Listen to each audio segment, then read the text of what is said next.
Selles väljaandes jätkame lugusid 20. sajandi esimese poole Eesti kujutavast kunstist ja legendaarse kunstikooli Pallas lõpetajatest.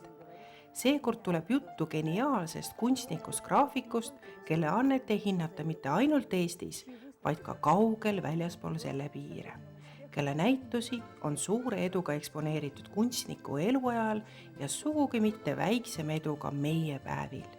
Isegi rohkem kui 70 aastat peale meistri lahkumist. Eduard Wiiralt sündis 20. märtsil 1898. aastal Peterburi kubermangus Tsarskoje Selo maakonnas Robidetsi mõisas, kus elasid sel ajal tema vanemad Anton Wiiralt ja Sofie Elisabeth Asuri. Esimesed meie ajani säilinud pildid temalt on joonistatud ajal, kui Eduard oli 7-aastane ja ta oli juba lähima Kalitino külakooli õpilane.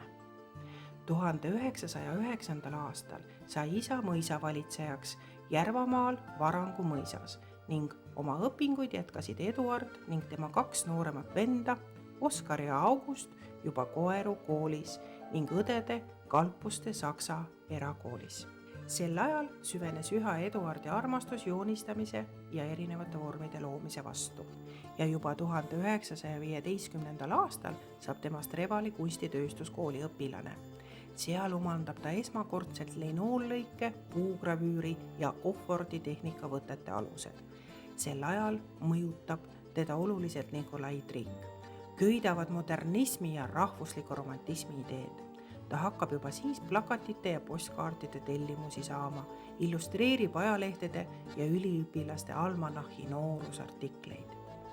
Aga 1918. aasta detsembris kaitseb ta vabadussõjas kodumaad teise soomusringi koosseisus. 3 aastat hiljem saavutab Eesti kauaigatsetud iseseisvuse ning juba järgmisel 1919. aastal avatakse kunstikool Pallas ja veel samal aastal saab Eduard Wiiraldist selle õpilane. Ta hakkab õppima skulptuuri, huvitus maalikunstist, kuid eelkõige tõestas ennast meisterliku joonistaja ja geniaalse graafikuna. Pallases õppimise ajal sai Wiiralt 1,5 aastaks Dresdeni kujutavate kunstide akadeemia stipendiumi ja suurlinna teema kõigi oma sotsiaalsete probleemidega leiab tema loomingus eredat vastukaja.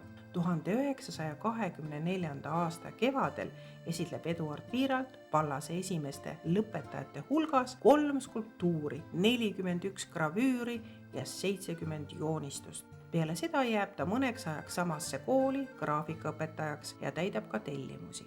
Kuid juba järgmisel aastal, 1925. aasta mais, saab ta stipendiumi õppimaks Pariisis ja sellest hetkest algab tema otsene side selle suurlinnaga.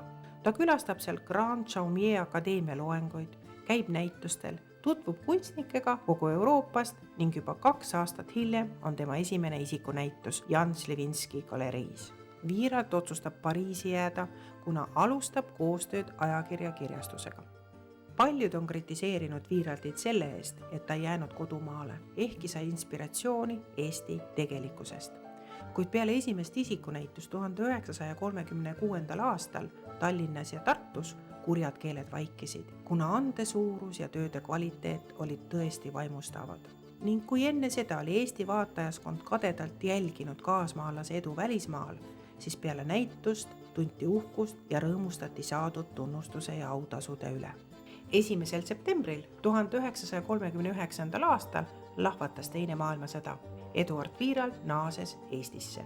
Sai Riigi Trükikojas kunstnik-konsultandiks, valiti NSV Kunstnike Liidu korralduskomisjoni liikmeks ja jätkas osalemist näitustel Tartus, Kaunases, Vilniuses. Sel ajal elab ta Tallinnas aadressil Tartu maantee 53, korter 5.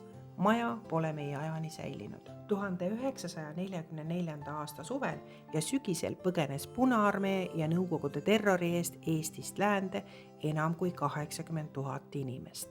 Nende seas ka Eduard Wiiralt. Viini, Berliini, Weimari, Flensburgi kaudu jõuab ta Rootsi põgenikelaagrisse Kummelnäsis, seejärel Sundbybergi. peale 2 aastat eksirännakuid jätkab ta töötamist ja osaleb näitustel kõikjal, kuhu iganes ta ka satub.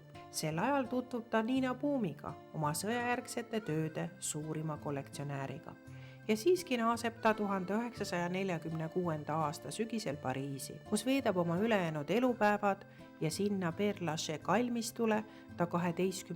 jaanuaril 1951. aastal ka maetakse. Paljud Eduard Wiiralti tööd on laiali erakogudes ning olid vaatajaskonna eest kaua varjatud, kuid ajapikku on need hakanud välja ilmuma. Nii näiteks kogus tuntud kollektsionäär ja kunstiagent Alfred Rõude Wiiralti sõjaeelses Eestis loodud töid. 1979. aastal päris muuseum tema kollektsiooni, milles loendati ligemale 3000 teost. Pärast seda Tasmaanias elanud kunstnik Märt Roosmaa kinkis 1988. aastal muuseumile 220 Wiiralti tööd. 2005. aastal saabus Stockholmist Eestisse tagasi märkimisväärne osa kunstnikupärandist. Ligemale 200 gravüüri, üle 350 joonistuse, üle 600 eskiisi ja 86 plaati, aga ka tema arhiiv, raamatukogu ja töövahendid. Aga 2013. aastal anti Alur Reinantsi soovil muuseumile üle sõjajärgsed gravüürid.